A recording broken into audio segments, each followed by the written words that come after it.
Bismillahirrahmanirrahim. Assalamualaikum warahmatullahi wabarakatuh. Baik, anak-anak, hari ini kita mulai belajar lagi tentang tema 4, subtema 2 dan 3. Tema 4 ini judulnya tentang globalisasi. Nah, kemudian di subtema 2 dan 3 ini kita akan belajar manfaat dan dampak globalisasi serta tentang teknologi hijau. Nah, dalam hal ini teknologi hijau yang kita pelajari yaitu tentang PLTS atau pembangkit listrik tenaga surya.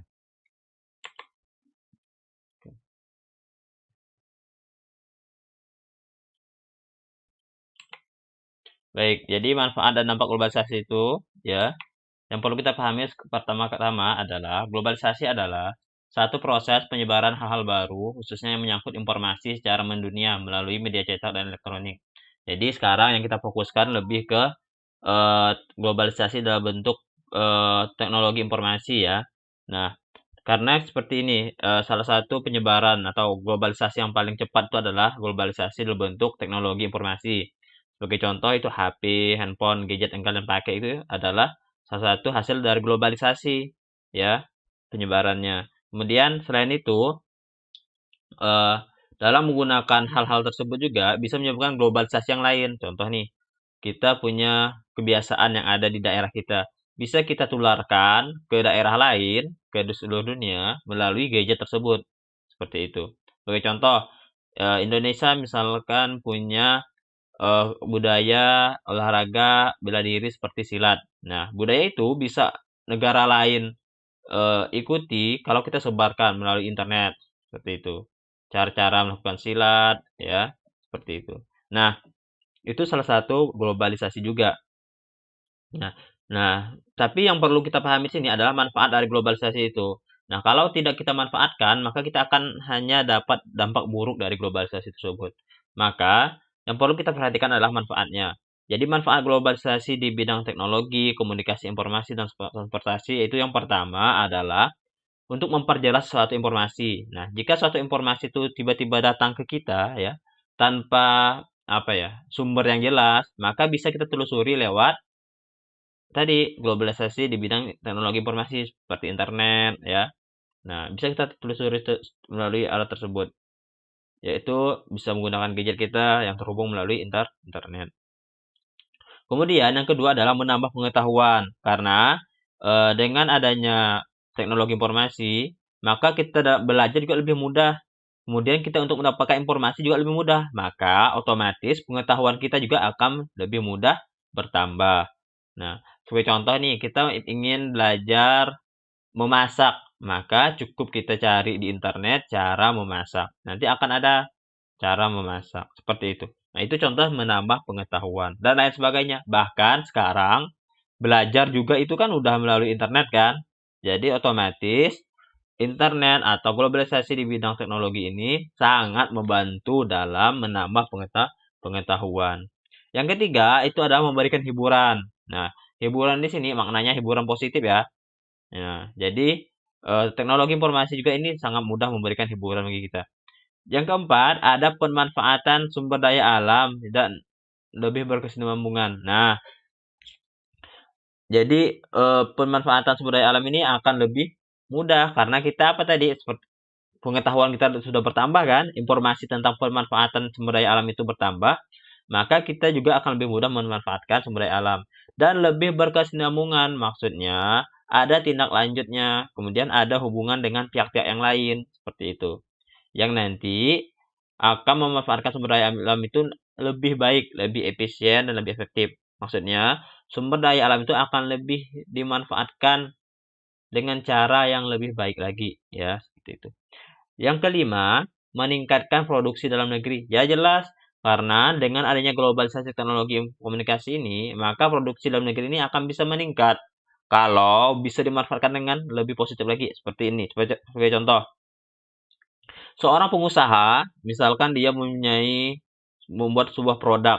Nah, produknya misalkan kayak dulu Bapak contohkan itu, dia misalkan pengusaha di Pontianak ini membuat keripik singkong gitu kan.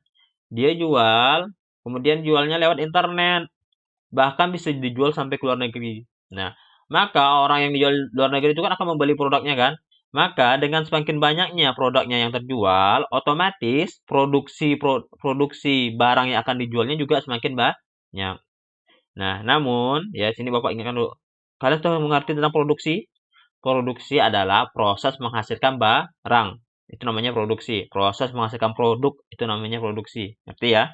Nah, jadi kalau tadi si pedagang tadi yang menjual keripik singkong, ya, itu akan meningkat proses pembuatan barangnya. Dia menghasilkan barang itu semakin banyak. Karena apa? Dijualnya ke luar negeri dan permintaan dari luar negeri juga semakin banyak dalam apa? Orang luar negeri dalam membeli barang itu semakin banyak. Maka otomatis produksinya juga akan meningkat seperti itu. Yang kedua adalah manfaat globalisasi di bidang sosial budaya. Seperti tadi, ya Bapak sudah contohkan seperti budaya silat ya. Sekarang ini mempercepat perubahan pola pikir masyarakat. Nah, di sini dengan semakin banyaknya informasi yang masuk, ya, maka otomatis akan juga bisa mengubah pola pikir masyarakat. Nah, misal nih, ada masyarakat misalkan menganggap bahwa sesuatu ini adalah hal yang ditakuti.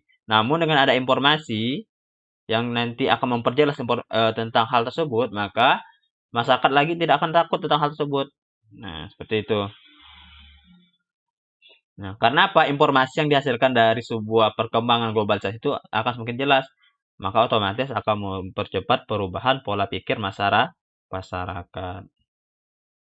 Nah, seperti ini. Misal, ini juga bisa diubah dalam bentuk dakwah ya. Contoh nih. Misal nih, dulu ya, misalkan orang tuh udah biasa ya, misalkan membuang sampah sembarangan kan, udah seperti kebiasaan lah. Nah, namun dengan adanya globalisasi ya, maka informasi bahwa ajakan bahwa membuang sampah itu tidak baik, kemudian eh, kemudian apa iklan-iklan bahwa membuang sampah ada secara sembarangan ada perilaku yang tidak baik, kemudian ada sebuah perilaku yang buruk, maka otomatis masyarakat yang kelama-lamaan itu akan terdidik dan pola pikirnya juga akan berubah. Nah, bahkan kalau ada yang misalkan masih melanggar, akan ketahuan oleh masyarakat yang lainnya, maka akan mendapatkan cap sendiri dari masyarakat yang lainnya. Kok sudah dikasih tahu jangan membuang sampah sembarangan, kok masih buang sampah sembarangan. Nah, itu akan mendapatkan sanksi sosial tersendiri. Nah, seperti itu. Itu juga apa manfaatnya dalam bentuk sosial budaya. Kemudian kalau kalian pernah lihat di misalkan YouTube, Instagram gitu kan, misalkan nih ada orang lihat video viral gitu kan, ada orang membuang sampah, kemudian ditegur. Nah, itu kan jadi pelajaran tersendiri kan. Nah, itu salah satu juga yang bisa membuat perubahan pola pikir masyarakat.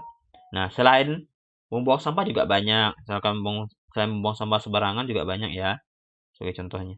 Kemudian yang kedua, memberikan nilai-nilai dan pola baru dalam masyarakat. Nah, seperti tadi kurang lebih ya. Kalau sudah merubah pola pikir, berarti nilai-nilai dan pola baru dalam masyarakat juga akan bisa berubah atau nilai-nilai baru itu akan masuk. Nah, seperti itu. Ingat, nilai-nilai yang dan pola nilai-nilai ini yang diambil tuh juga harus nilai-nilai yang positif, jangan nilai-nilai negatif yang diambil. Nah, seperti itu. Sebagai contoh nih, dulu ya ada nama challenge-nya. Challenge, tahu kan tantangan kan? Pasti kalian tahu ya. Itu tuh kita lihat dulu challenge-nya challenge apa. Kalau challenge yang bersifat negatif jangan diikutin. Jangan diikuti. Tapi kalau challenge-nya yang bersifat positif, misalkan challenge-nya atau tantangannya membantu orang atau memberikan fakir miskin sedekah dalam 1 hari 5 nasi bungkus. Nah, itu boleh. Namun kalau challenge-nya atau tantangannya itu berupa yang tidak bermanfaat, misalkan contoh joget-joget di tengah jalan, nah itu juga tidak baik, maka itu tidak perlu diikuti. Atau misalkan challenge-nya yang menyakiti orang, prank-prank yang tidak jelas, ya itu jangan diikuti, ya. Nah, oke. Kemudian yang ketiga, timbulnya asimilasi dan akulturasi budaya. Nah, asimilasi dan akulturasi budaya. Maksudnya di sini akan ada campuran budaya antara budaya dalam dan budaya yang luar. Karena budaya luar masuk kan, jadi otomatis akan bercampur dengan budaya yang ada di dalam negeri kita. Nah, ingat, seperti tadi juga budaya yang perlu kita ambil itu budaya yang bersifat positif, jangan budaya yang bersifat negatif. Kemudian menumbuhkan budaya kerja keras. Kenapa? Dengan adanya globalisasi, maka persaingan antara orang yang satu dengan yang lain itu akan semakin tinggi. Kenapa? Contoh nih, kalau kita misalkan berjualan misalkan di Pontianak nih, berarti yang berjualan cuma kita kan, bersaing antara orang Pontianak. Namun kalau sudah terjadi globalisasi, maka yang orang jualan di Pontianak ini bukan hanya orang Pontianak, bahkan orang luar negeri juga bisa jualan di sini di Pontianak. Maka saingannya itu akan semakin banyak atau semakin sedikit? Semakin banyak. Maka untuk bertahan, ya untuk bertahan dalam berjualan itu, maka diperlukan budaya kerja keras karena saingannya semakin banyak. Nah, sekarang globalisasi di bidang aspek ekonomi. Mempermudah memenuhi barang dan jasa, jelas. Semakin mudah karena transportasi semakin banyak, ya. Kemudian juga cara mendapatkannya semakin mudah, cukup buka HP, buka internet, ya. Kemudian yang kedua, lebih mudah meningkatkan hasil produksi. Nah, seperti itu, lebih mudah meningkatkan hasil produksi. Nah, kenapa? Misalkan nih, kita punya cara memproduksi sesuatu di sini dengan cara yang berbeda dengan luar negeri. Nah, kita misalkan mempunyai masalah dalam membuat, misal nih, tadi orang membuat keripik singkong. Nah, orang membuat keripik singkong nih, dia tuh dalam memotong singkongnya itu masih manual pakai pisau, satu-satu. Nah, itulah cepat atau lambat? Lambat. Nah, dengan adanya globalisasi, maka nanti itu dia lihatnya nih, kalau orang di luar negeri itu cara cara memotong yang cepat di perusahaannya itu seperti apa? Oh, ternyata pakai mesin. Nah, akhirnya dia belajar kan? Maka otomatis dengan belajarnya dia dengan lewat eh, terhadap pengaruh dari globalisasi tersebut, dia belajar lewat internet, lewat HP. Nah, maka dia tahu oh gini loh cara motong singkong yang cepat yang nanti bisa misalnya yang menghasilkan keripik singkongnya satu hari cuma 100 kilo, setelah dengan cara tersebut dengan mesin, maka dia bisa menghasilkan satu hari 1 ton misalkan. Nah, seperti itu. Jadi akan lebih mudah meningkatkan hasil produksi. Seperti itu. Kemudian yang ketiga, lebih mudah memasarkan hasil produksi ke luar negeri. Jelas tadi ya, sudah juga saya sampaikan bahwa dengan adanya apa globalisasi ini kita juga bisa berjualan ke luar negeri. Kemudian membuka lapangan kerja baru, jelas. Nah, bahkan orang itu kalau dulu ada yang namanya kalau sekarang kan ada istilahnya pekerja formal, ada orang kerja kantoran, ya, ada orang kerja di kantor lah gitu kan, itu pekerjaan formal nih. Nah, namun ada juga pekerjaan yang tidak harus di kantor, bahkan cuma di rumah, duduk di rumah, kerjakan di rumah, dijual lewat internet, tidak perlu keluar, ya dapat kerjaan baru. Dan tanpa harus, maksudnya kenapa tidak formal? Karena bersifat pribadi dan tidak harus terlibat, bahkan tidak, apa ya namanya ya, tidak, eh, tidak harus berbadan hukum tetap, karena dia itu hanya dalam bentuk kecil gitu kan. Nah, tidak harus dalam bentuk berbadan hukum tetap. Nah, tadi seperti itu ya. Nah, oke, sekarang setelah membuka lapangan kerja baru, kemudian juga bisa mempermudah proses pembangunan ekonomi jelas, karena udah semuanya tercukupi, bisa masukkan barang, barang mudah dapat, dan orang bisa dapat lapangan kerja, maka otomatis ekonominya akan mudah dibangun. Dan kemungkinan insya Allah ekonominya akan meningkat. Kenapa? Pengangguran tidak sedikit, bahkan tidak ada, ya, atau berkurang setidaknya pengangguran, kemudian sedangkan orang yang berusaha semakin banyak, lapangan kerja juga semakin banyak. Oke. Selanjutnya, manfaat globalisasi di bidang pendidikan. Nah, jadi sekarang pendidikannya yang pertama menggunakan multimedia. Atau multimedia, ini contoh nih, multimedia berarti multi itu artinya banyak. Medianya juga berarti media, berarti banyak medianya. Oke, contoh nih, termasuk multimedia ini apa? Video nih. Misalkan nih ada video pembelajaran yang Bapak kirim di grup. Nah, itu contoh namanya pendidikan menggunakan multimedia. Ya, di situ ada tampilan layarnya, di situ juga ada suaranya. Itu disebut dengan multimedia. Kemudian, mengembangkan pola pikir logis dan ilmiah siswa dan tenaga pendidik secara progresif. Nah, jadi dengan adanya globalisasi ini lama-kelamaan karena gini ya, kalau di dunia ini kan sistemnya itu sistem apa ilmiah. Nah, kalau tidak ilmiah itu tidak dianggap apa ya benar oleh tidak diakui gitu. pengetahuannya atau penelitiannya atau yang disampaikan oleh orang-orang. Nah, jadi kalau misalkan mengembangkan pola pikir logis dan ilmiah siswa dan tenaga pendidik secara progresifnya, otomatis kita harus seperti itu. Nah, harus ilmiah. Ya, misalkan kita tuh harus berpikir tuh ada dasarnya, jangan sampai berpikir itu nggak ada dasarnya. Nah, kalau kita berpikir nggak ada dasarnya, kemudian kita sampaikan, itu akan bisa menyampaikan informasi yang keliru dan bisa dibilang hoax. Nah, seperti itu. Misalkan nih, kita tuh berpikirnya nggak logis gitu. Nah, jadi itu bisa-bisa nanti tahu nggak logis, nggak masuk akal yang dipikirkannya. Kemudian apalagi selain masuk akal disampaikannya ke orang. Nah, kemudian nggak ilmiah. Kenapa nggak ilmiah? Nggak ada dasarnya yang disampaikannya. Nah, kalau orang ilmiah itu ada dasarnya yang disampaikannya. Oh, ini loh. Kalau saya buat ini ada dasarnya ini. Kenapa saya sampaikan? Karena dasarnya ini. Nah, kalau nggak ada dasarnya, maka bisa jadi hoax. Nggak benar. Nah, bisa menjadi informasi yang keliru. Nah, maka seorang siswa atau tenaga pendidik itu harus, kalau tenaga pendidik itu contohnya bapak ya, guru. Itu harus berpikir logis, ya. Kemudian berpikir ilmiah, maksudnya ada dasarnya yang Bapak sampaikan. Nah, maka akan kelamaan ya, itu akan menumbuhkan ya rasa apa ya? Akan menumbuhkan kualitas siswa dan pendidik yang baik. Kemudian ketiga, mendorong siswa dan pendidik menciptakan karya-karya inovatif. Nah, jadi gini, kalau orang untuk menciptakan karya-karya inovatif, maka otomatis itu harus berpikir logis dan ilmiah, harus ada dasarnya. Nah, baru nanti dia itu bisa berinovasi. Nah, atau membuat hal baru ya atau dia menciptakan misalkan nih ada hal sudah ada nih. Kemudian dia inovasi hal yang sudah ada tersebut. Nah, contoh misalkan eh sekarang ya orang misalkan eh dulu ya orang itu kan kalau berbelanja itu kan belanja seperti biasa pergi ke warung gitu kan. Pergi ke warung, kemudian pergi ke toko. Nah, sekarang orang berinovasi bahwa kalau berbelanja itu nggak harus ke warung, ke toko. Bisa cuma megang HP. Nah, inovasi apa yang dibuatnya? Misalkan inovasi yang dibuatnya apa? Dia membuat aplikasi. Itu inovasi yang dibuat oleh orang.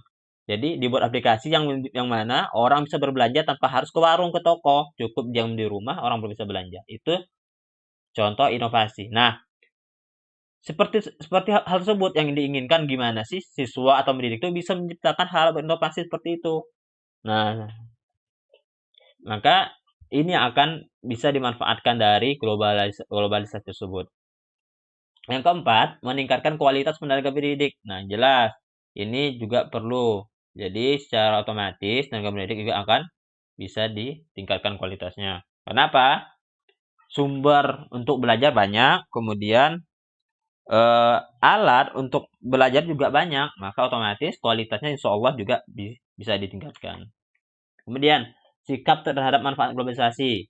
Memanfaatkan keunggulan alat komunikasi sebaik-baiknya sesuai fungsi dan kebutuhan. Nah, ini baru sikap kita kalau ada alat komunikasi ini harus digunakan sebaik-baiknya sesuai fungsi dan kebutuhan, jangan berlebihan. Nah, seperti itu. Kemudian memanfaatkan keunggulan alat komunikasi demi kemajuan masa depan dan tidak menyalahgunakannya. Nah, ini ya jangan sampai alat komunikasi yang ada di kita ini kita salah gunakan. Nah, maka kita gunakan dengan hal yang baik. Kemudian dalam melihat TV atau gadget harus dapat memilih mana yang baik dan yang dapat mendukung proses belajar ini. Nah, disinilah ada kontrol kita terhadap alat komunikasi yang kita gunakan. Nah, bisa dipilih nih kalau nggak baik jangan dipakai, kalau jangan dipilih, kalau baik boleh dipilih. Kalau bisa menguntungkan dan bisa mengembangkan diri kita ya dipakai gitu. Oke. Nah, sikap terhadap dampak negatif globalisasi. Yang pertama, memperkuat keimanan terhadap Allah Subhanahu wa taala. Jadi, ingat sikap kita agar tidak terkena dampak negatif globalisasi itu kita perkuat keimanan kita kepada Allah Subhanahu wa taala. Kemudian belajar yang tekun, kemudian memperkuat persatuan-kesatuan bangsa, jangan saling mengejek, ya. Nah, biasanya nih di internet ini banyak omongan-omongan toksik nih. Nah, itu jangan sampai seperti itu. Kalau omongan toksik ya, omongan-omongan tidak bagus, jangan seperti itu, ya. Nah, makanya dengan adanya kita tuh harus memberikan contoh yang baik di internet. Kalau ada orang ngomong yang tidak baik, maka kita berikan contoh omongan yang baik. Nah, seperti itu. Yang keempat, menggunakan produk dalam negeri. Kemudian yang kelima, mempertimbangkan setiap perbuatan. Yang keenam, menggunakan waktu dengan kegiatan bermanfaat. Yang ketujuh, bergaul dengan orang-orang yang berakhlak baik dan tidak terpengaruh terhadap lingkungan dan pergaulan buruk. Oke. Nah, sekarang kita masuk materi lain, yaitu tentang teknologi hijau. Apa itu teknologi hijau? Teknologi hijau adalah teknik untuk menghasilkan energi dan produk yang tidak mencemari atau meracuni lingkungan. Nah, jadi ini adalah teknik untuk menghasilkan energi dan produk yang tidak mencemari atau meracuni lingkungan hidup. Nah, ini disebut dengan teknologi hijau. Nah, gimana kita kalau membuat barang atau sesuatu tuh jangan sampai mempunyai efek samping yang bisa merusak lingkungan. Nah, itu ide. Nah, misalkan pemanfaatan limbahnya seperti apa, seperti itu. Kemudian, nah ini ada bidang teknologi hijau nih. Pertama ada energi terbarukan. Tahu kan energi terbarukan? Maksudnya energi terbarukan adalah energi yang diperoleh ya dengan cara tidak menghasilkan limbah atau efek yang bisa merusak lingkungan. Contohnya apa? Pembangkit listrik tenaga air. Itu punya efek merusak lingkungan ya? Tidak ada mengeluarkan emisi, tidak mengeluarkan asap, ya kan? Pembangkit listrik tenaga surya. Nah, seperti itu.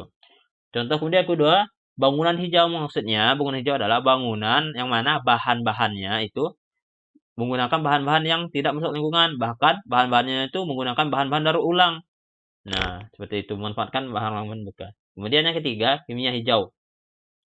Dimaksud dengan kimia hijau adalah, nah kita tahu bahwa kimia ini kan, bahan kimia ini banyak digunakan dalam kehidupan sehari-hari ya. Dari makanan, bahkan alat rumah tangga ya. Nah, yang dipakai itu adalah bahan kimia yang tidak merusak lingkungan. Jangan sampai, dan penggunaannya juga tidak berlebihan. Itu disebut dengan kimia hijau. Nah, karena apa? Kalau bahan kimia ini digunakan secara berlebihan, maka akan merusak lingkungan. Nah, karena bahan kimia ini bersifat reaktif, maksudnya bisa bereaksi dengan zat-zat lainnya. Contoh nih, misalkan kita ingin mencuci WC. Mencuci WC itu pakai apa? Pakai namanya Wipol itu kan. Nah, Wipol itu mengandung apa? Mengandung bahan kimia, yaitu bahan kimianya HCl. Yang mana HCl itu ya, itu kan lumayan kuat ya. Nah, jangan terlalu banyak makainya. Cukup secukupnya ya. Kalau terlalu banyak, maka HCl itu bisa akan banyak membunuh organisme atau mikroba kecil yang lainnya di lingkungan yang padahal itu tidak mengganggu. Nah, kalau mikroba itu banyak yang mati, maka nanti proses pembusukan itu akan lambat. Nah, selain itu juga akan merusak lingkungan sekitarnya. Misalkan nih HCl sudah menyebabkan sudah terserap di tanah nih. Nah, maka nanti tanahnya apakah jadi subur? Belum tentu, ya. Maka soalnya kenapa? Di tanah subur itu kan pasti ada organisme kan yang menyebabkan kesuburan itu kan. Nah, kalau organisme tersebut udah mati, bakteri tersebut udah mati, maka otomatis tanah tersebut tidak akan subur. Kemudian yang keempat, teknologi nano hijau. Nah, ini juga teknologi yang sangat canggih. Nah, dan diusahakan teknologi ini sangat ramah lingkungan. Kemudian sekarang pembangkit listrik tenaga surya. Ini contoh dari energi hijau nih. Nah, oke. Bumi yang kita tinggali memiliki beragam sumber daya alam seperti contohnya matahari. Di mana Indonesia merupakan negara tropis yang dimana dalam artian Indonesia disinari matahari cukup lama dari 10 hingga 12 jam setiap harinya. Maka dari itu penggunaan panel surya sangat cocok dipakai sebagai pembangkit listrik di Indonesia. Lantas, bagaimana sih cara kerja panel surya? Nah, gimana cara kerja panel surya? Secara sederhananya, matahari membiaskan cahayanya dan kemudian cahaya tersebut akan diterima oleh panel surya Nih matahari melalui nih. sel-sel surya sehingga panel akan surya nih. menghasilkan tegangan listrik direct Mataharinya current masuk atau ke sejajar. panel surya. Fenomena ini disebut dengan fotovoltaik. Kemudian sel dari panel surya ini kan Setiap sel listrik. surya terdiri dari dua lapisan silicon yang saling menempel, yaitu lapisan silicon tipe N dan lapisan silicon tipe P atau PN junction. Mari kita lihat bagaimana ketika elektron mendapatkan cahaya. Maka elektron akan mendapatkan energi foton yang menyebabkan elektron bergerak secara acak. Kemudian elektron pada sisi N akan mengisi lubang elektron di sisi P sehingga daerah deplesi terbentuk.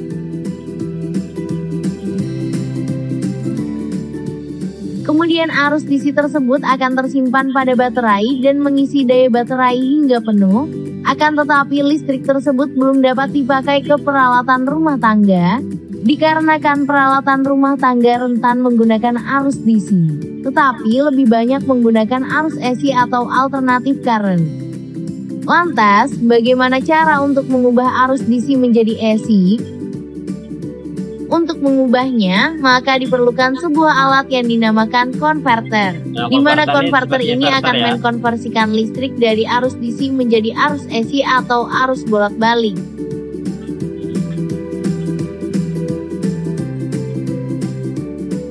Sehingga peralatan elektronik rumah tangga sekarang sudah bisa digunakan. Terima kasih telah menonton video ini. Oke, Bapak ulang ya. Oke, Bapak ulang di sini. Nah, pertama, panel surya ini, matahari kan, ntar dulu. Nah, ini matahari ini ada panel surya. Cahaya matahari masuk kan? Nah, kena panel surya. Nah, dari panel surya ini akan tercipta listrik. Nah, tapi listriknya masih dalam bentuk DC atau direct apa Bapak? DC pokoknya. Direct. Nah, nanti Bapak cari ya. Kemudian nanti setelah itu akan dialirkan ke baterai. Listrik tadi yang dari panel surya itu dialirkan ke baterai. Nah, ini masuk ke baterai ini. Kan dari panel surya listriknya nih masuk ke baterai. Nah, apakah dari baterai itu sudah bisa digunakan ke alat rumah tangga, contoh ke HP, ke AC, ke TV? Belum. Nah, maka harus diubah dulu dari yang asalnya DC tadi menjadi AC bentuk listriknya, karena kebanyakan alat listrik rumah tangga kita itu menggunakan arus AC. Maka untuk mengubahnya kita perlukan, kalau di sini disebut konverter, tapi kalau di buku kita itu disebut dengan inverter. Seperti itu.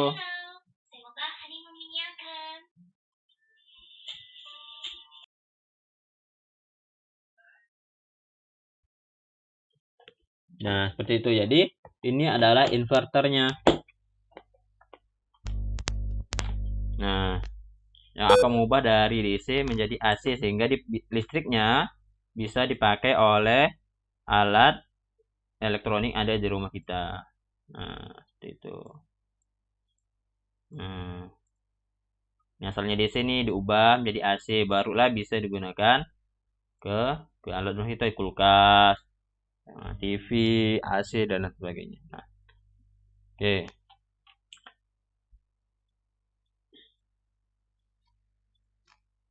Oke, lanjut ya. Bumi yang kita tinggali memiliki beragam sumber. Nah, lanjut ke kelebihan sumber energi alternatif. Yang pertama, energi terbarukan. Karena apa? Sumbernya banyak, jadi tidak akan habis-habis. Kemudian ramah lingkungan. Karena apa? Tidak ada menghasilkan limbah, ya. Nah, seperti itu. Kemudian gratis dan tidak beli, jelas. Cahaya matahari kan tidak bayar, air kan tidak bayar, gitu kan dapatnya kan. Kemudian pasokan melimpah, ya banyak sekali. Nah, kalau matahari itu kan pasokannya banyak. Cuman pembangkit listrik sumber energi alternatif ini masih ada beberapa kelemahan. Yang pertama, biaya instalasinya awalnya tinggi. Maksudnya itu biaya pemasangan alatnya itu pada awal-awal itu masih tinggi. Kita perlu beli panel surya, perlu beli baterai, aki, perlu beli inverter seperti itu. Yang kedua, penyimpanan dan transportasi berbiaya tinggi sama. Kemudian tidak dapat diandalkan. Kenapa? Kadang-kadang misalkan nih kayak kalau panel surya ini kan perlu cahaya matahari. Nah, kalau lagi sering hujan gimana? Kan mendung tuh. Jadi cahaya mataharinya agak berkurang kan? Nah, itu kadang-kadang tuh agak kurang juga yang dihasilkan listriknya. Maka tidak dapat diandalkan. Nah, mudah-mudahan nanti siapa tahu sebentar, siapa tahu semakin akan datang itu kan ada teknologi yang bisa lebih efisien, lebih efektif lagi dalam menghasilkan listrik. Yang keempat, itu belum efisien. Kenapa belum efisien? Kenapa? Karena apa belum efisien? Karena banyak ya eh apa ya? Ini yang jelas nih kalau belum efisien nih teknologi sih, lebih ke teknologi yang digunakan itu belum belum mumpuni seperti itu. Atau belum apa ya? Belum bisa terlalu diandalkan. Nah, kenapa? Seperti ini. Kebutuhan yang diperlukan itu kan banyak. Sedangkan yang dihasilkan itu juga belum belum banyak. Sehingga tidak bisa menghasilkan energi listrik yang mencukupi untuk seluruh energi listrik yang dibutuhkan. Nah, misalkan di Kota Pontianak, misalkan semuanya pakai PLTS, bisa nggak? Belum tentu bisa. Kenapa? Karena yang dihasilkan itu belum apa ya, sebanyak listrik yang dihasilkan itu belum sebanyak yang menggunakan tenaga diesel. Nah, kalau tenaga diesel kan lebih banyak listrik yang dihasilkan. Kalau yang PLTS ini belum sebanyak itu. Yang alternatif semuanya belum sebanyak itu. Nah, oke. Demikian yang dapat Bapak sampaikan. Mudah-mudahan bermanfaat.